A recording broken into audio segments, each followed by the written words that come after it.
Guys, we are here with the man himself, mayor of New York City. That's how I feel. Zohran Mamdani. How you doing, How are you doing, man? I'm doing well. Pleasure to finally meet you. Please. We are here at your first 100 days in office. Yes, sir. You've tackled some amazing, tangible, and pragmatic things. How does that measure for you? Like, what does success look like for you in New York, and how do you measure that success?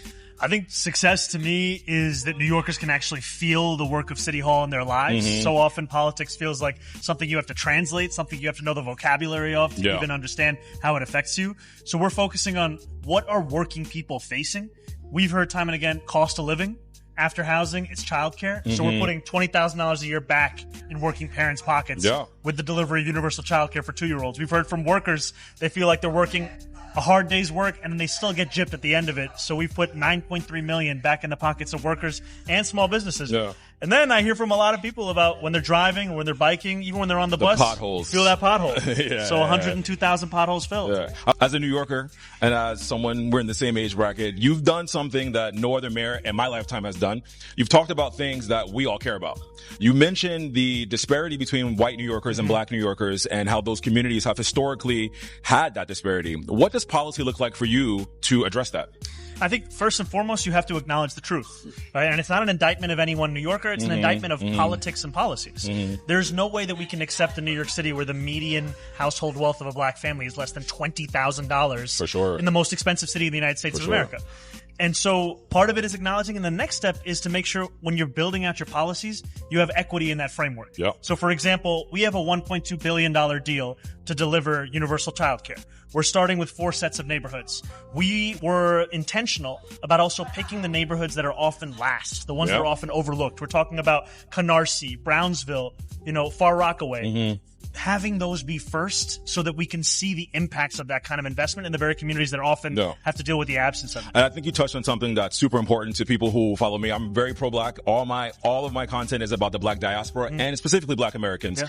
What do you say to your constituents who are black American, who are the fabric of the city, who have felt overlooked and who haven't felt like part of the city? How do you bring them to that conversation? I think the first thing you do is that you have to acknowledge that for all of our celebration of black history in this city, we have to ensure that we can keep having black history be written in this city, right? In the last, from 2000 to 2020, 200,000 black New Yorkers were pushed out of this city. Yeah. And we have to bring that to an end by tackling these cost of living crises that so many people are facing.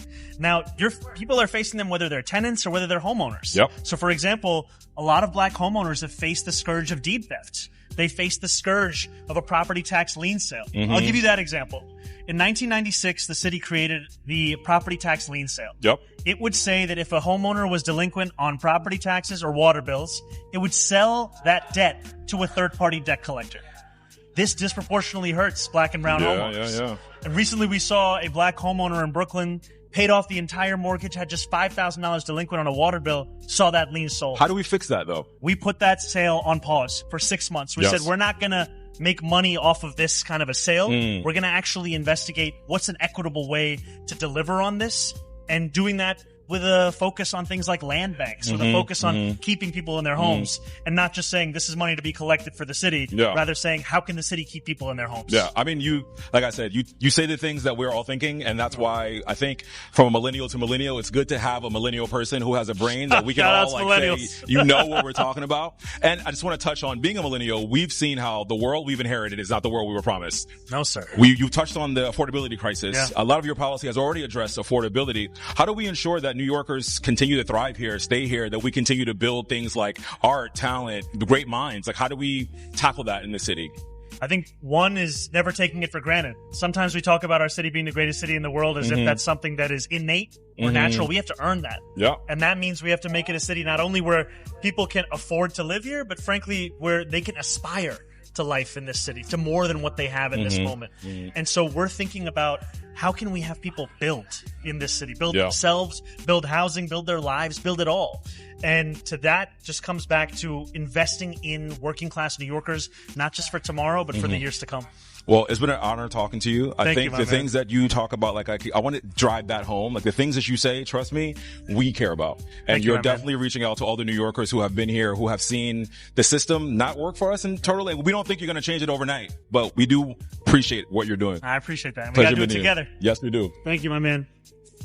Boom. That's right. Boom. Man in a Kangol hat does not lie.